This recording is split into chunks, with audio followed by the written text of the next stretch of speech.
This video is going to be about Bernie Wrightson's frog story that appeared in Plop. This is a very infamous story by him because it involved a man who would only eat frog legs.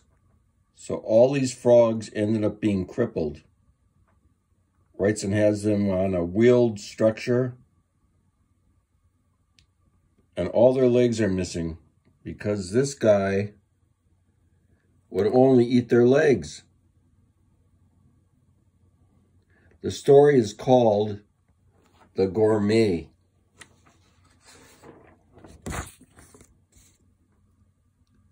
And this appeared in Plop #1. Plop was a humor magazine that had off-the-wall stories at times. They'd have these crazy stories, and this particular one was almost like an EC story. Here's Kane, the figurehead of House of Mystery, and he's talking here about The Gourmet. And The Gourmet is a rich man, loves wine, loves to eat, and what he likes to eat is frog legs. Of course, this is just a part of a frog, so the legs are cut off, sauteed or fried or whatever he wants, and his dinner is going to consist of frog legs. Lives in this rich mansion.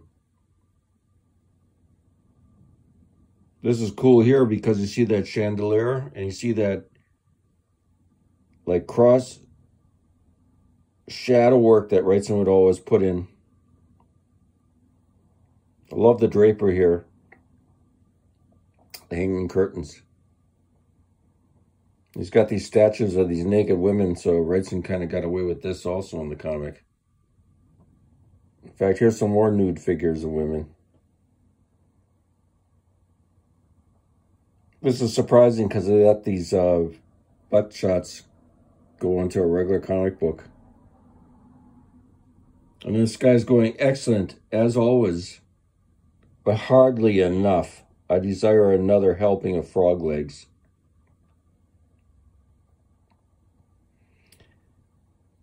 Now, what's interesting is in the 1970s, Bernie Wrightson came into the Village Comic Art Store run by Dave Miley to sell his artwork. These young artists always needed money. They had to pay their rent. They needed to eat. They wanted to go out to bars at night, goof around or whatever. This all required money in New York City. So Wrightson would come into the store and sell his pages. Sometimes he even sold Swamp Thing pages. One day he came in and he had these layouts for the Plop frog story, The Gourmet. I couldn't believe it. So Dave Miley ended up buying all the layouts, the sketches. Now, these were more than sketches because Wrightson told me he put these on his light box and drew directly in India ink the finished artwork. So you can kind of see here, he's got this guy with the frog crawling on him, and he added lighting effects to the face, but he basically fouled everything that he put down. Like, see the drapery up here for the curtain. He fleshed it out here, but he basically followed what he sketched.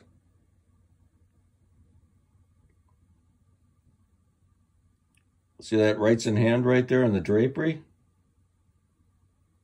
Well, he kept up those folds, kept the hand intact, and added a hell of a lot more folds. But he worked out all the stuff here in the sketch. You can see it, the lapels of that jacket there, see it? He added light and shadow there. The frog figure is worked out. See its arms? Oh, it's looking up at him. Here it is. It's missing its legs, but it got onto the guy somehow. And it's pretty sick, this drawing, because there's a frog over here. He's crawling. And Wrightson indicated that he's missing his leg. When he inked it, the frog's missing the leg. I also like how he did the drapery on the pants here. He worked out, it comes forward, it goes down. But when he inked it, he put in this kind of Steve Ditko light and shadow drapery. And everything that Wrightson put down, he followed. He's got a big frog coming in here. Oh, look at this guy's even got a crutch. Wow, that's weird. And when he inked it, sure enough, the frog's got he's got one right under his arm there. Crutch. And the other one's just kind of sick too, because he's got them all on these wheeled devices since they can't hop anymore.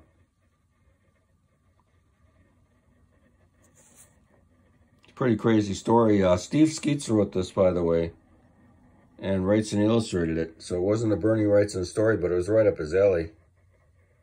See, they're all in these like, almost like chariots.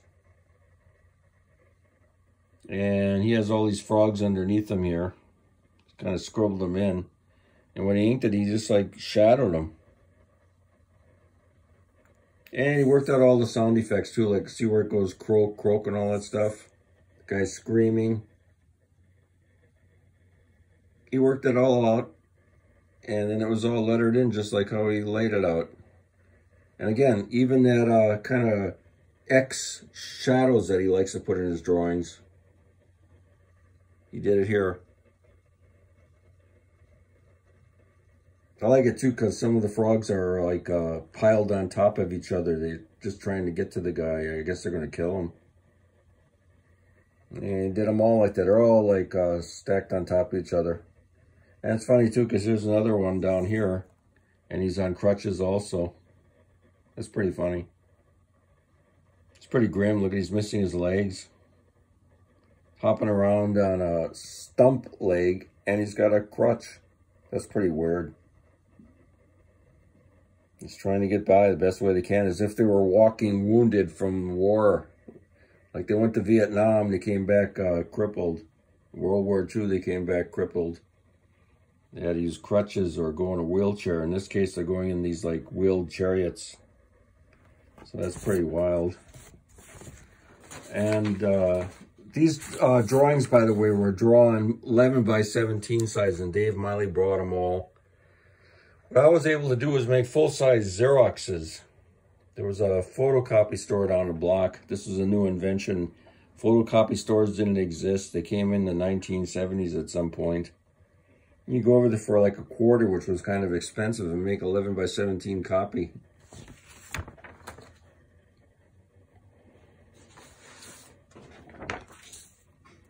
These photocopies were all 11 by 17. And you can see how he worked out everything. This is a scene in a restaurant.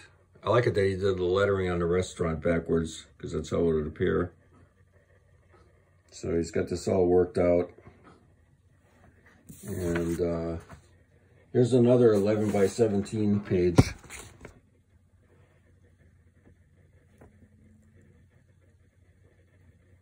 And you see how he worked out the drapery here. It's got all these like C shapes. I like how he did this drapery on the arm here too, because he kind of like bent it around and then made it come towards the viewer.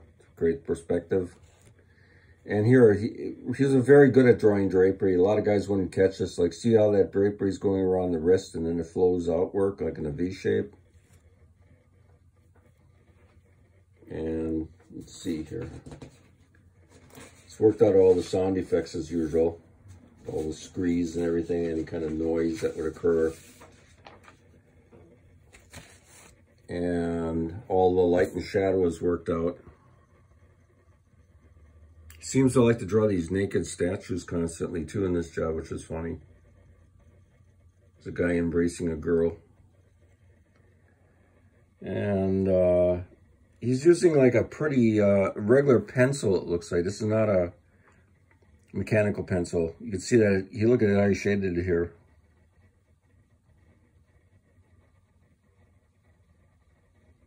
All the sound effects are worked out, almost like a Harvey Kurtzman comic. And again, look at the hand expression.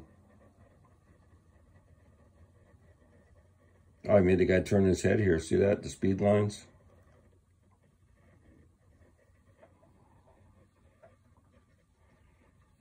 And I guess this is the page where the frogs, the crippled frogs, are all coming towards him to kill him.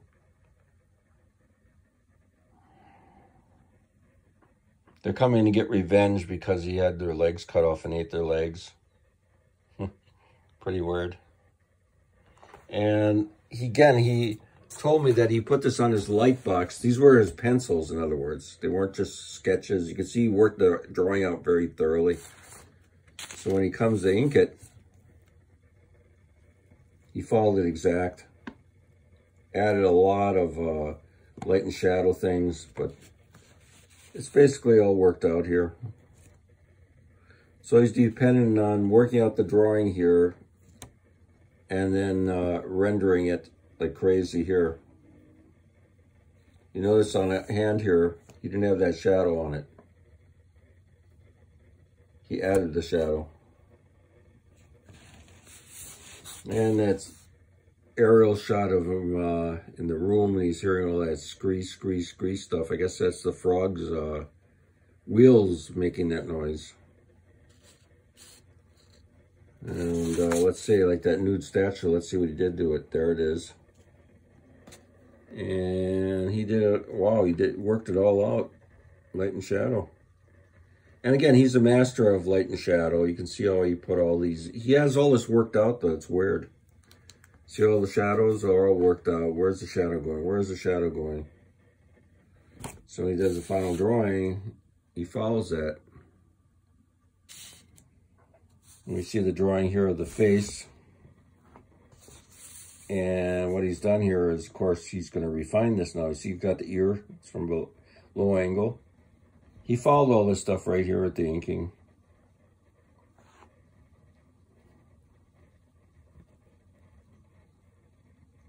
He's got the door worked out.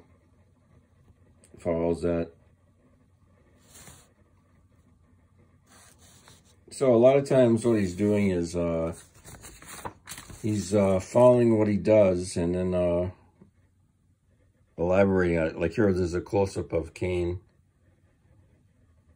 And the way he inked that here is right there. He pretty much followed what he had in the sketch.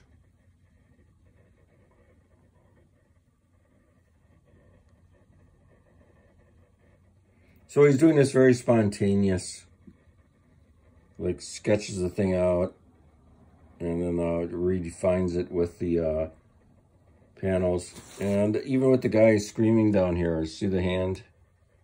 He put like shadows on the hand. Very precise finger work here.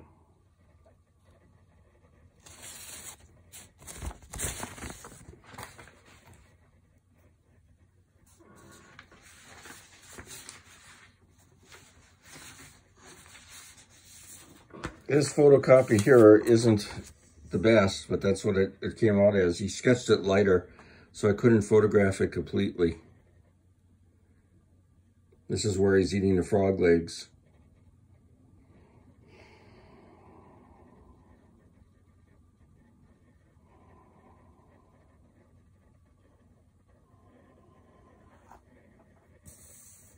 Now let's see what he did to it. He's got the Cain wearing a chef's hat. And he's got a whole mess of frog legs, it looks like. No, he's got the one of the characters, one of the narrators, I don't know if this is Cain, I think this is Abel. Yeah, it's Abel. It's got him in the food preparation bowl there. That's pretty funny. This whole thing is pretty sick. Here he's got the guy like getting ready to eat. And let's see what he did here. He's worked out the figure, but he put a lot of shadow on it.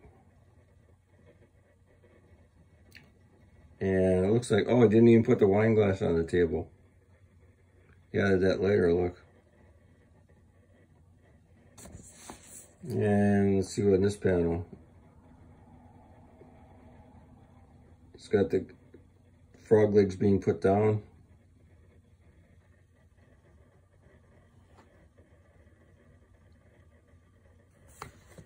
And he's got the guy eating it.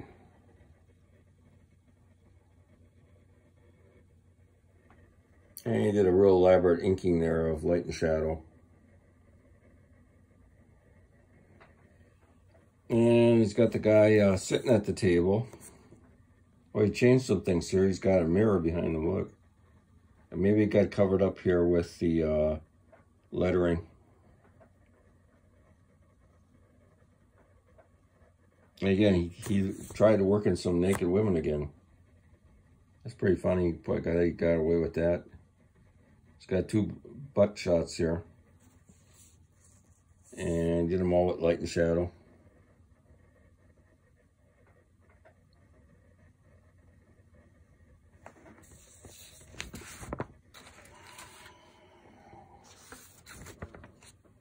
And these are some more of the layouts.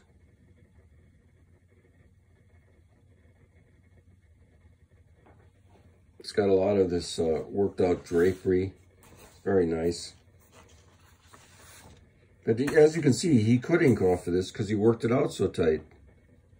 Somebody might say, oh, it's a bunch of scribbles. No, it's not. Look at it. It's all worked out. The figure's worked out.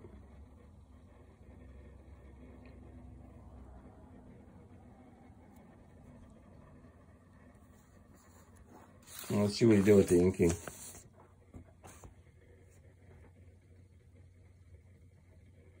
I like it that he's got the guy in a weird pose here, and then he shows a reflection shot. That's pretty cool.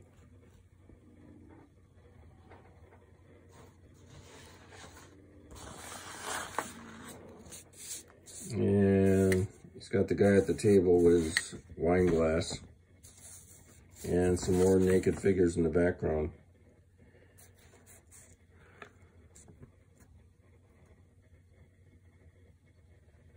Let's see what he did with the naked figures. Okay, they're kind of sketched. And he did this real elaborate light and shadow thing on them. Oh, that's cool. And the guy here with the getting up from the table. Oh, look, he put a reflection on the table too for him. Let's see what he did with the inking. Well, he followed it. It's got the guy getting up from the chair. And a reflection of him on the table. And then he's got a close-up of Cain, or whatever the host's name. I think it's Cain. Yeah, he did this heavy inking on him.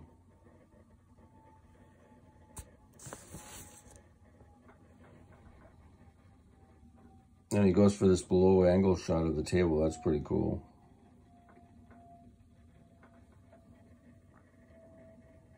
Oh, look, he didn't even draw the windows behind him. And when he did the inking, the windows are here. And he did this close-up of a face. Looks like Peter Lorre almost. And he inked this pretty much like Ghastly Graham Ingalls, which was one of his idols. Besides Frank Frazetta and Jack Davis, Wrightson loved Graham Ingalls. He got to speak to him once during my birthday party that Howard Nostrom threw for me. Wrightson was invited. And Howard was friends with Graham Ingalls and called him up in Florida and said, we have this new hotshot artist named Bernie Wrightson.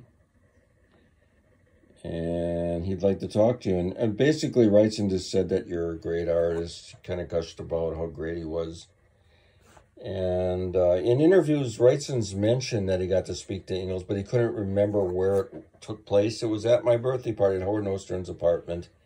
And Howard had been friends with Graham Ingalls for a long time. He lived next door to him, actually. One of Graham Ingalls' kids was named Robespierre, which Howard always found kind of funny. Robespierre Ingalls. Ingalls at the time was living in Florida. He was no longer doing any horror comics. He was giving painting lessons, showing you how to paint with oil colors and watercolors. We'll just show some more of the layout pages here now.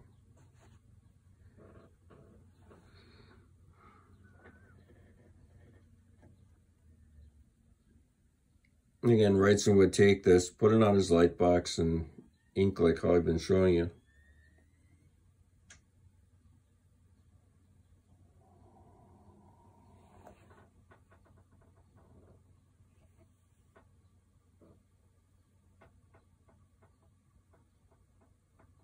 And again, we'll end up with the famous frog page, where the frogs are coming to kill the guy because he ate their legs. That's pretty hideous. That's pretty much like an EC story. It's like a modern EC story.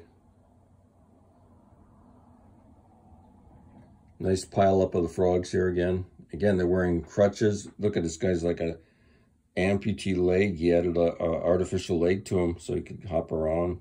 It's pretty weird. And these wheeled carts.